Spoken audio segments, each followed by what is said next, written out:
A few years ago, when I wrote Woke Inc., I stood up to the radical left that took any dissent to their viewpoint to label you as racist, as homophobic, as xenophobic. You know what? That's what the left does. They silence debate through name calling.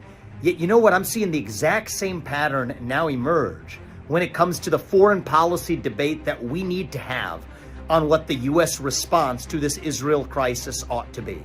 What happened to Israel was despicable. It was barbaric. I have said so. It was medieval in its nature. And Israel absolutely has the right and responsibility to defend itself and its national self-existence. And the U.S. should support Israel in making its decisions to defend itself.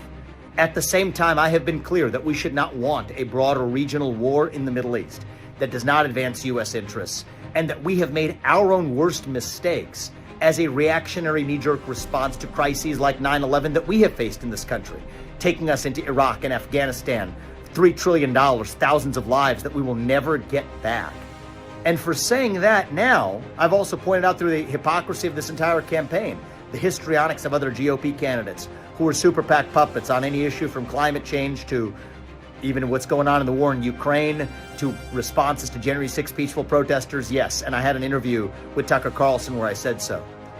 Now what are we seeing? You're seeing the same tactics of ascribing labels, isolationist, even it's coming up anti-Semitic, for a response that is decidedly pro-Israel, but cool-headed in how we're supposed to respond as a country.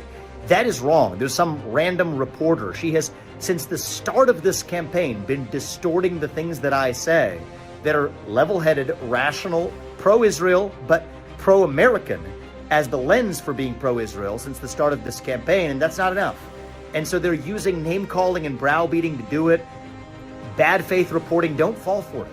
We have to have people who think independently rather than falling for the same traps, be it coming from the radical left, labeling you a racist, or be it coming from this new fringe minority that'll label you isolationist or anti-Semitic if you're calling for America First foreign policies that are rational, that actually support Israel, but do so with a cool-headed, rational response rather than an emotional one.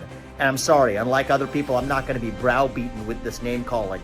I'm going to stick to the truth, hold my ground, and bad faith reporting, you know what, deserves to be called out for what it is.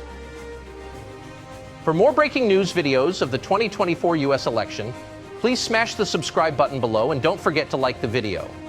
God bless you and may God bless America.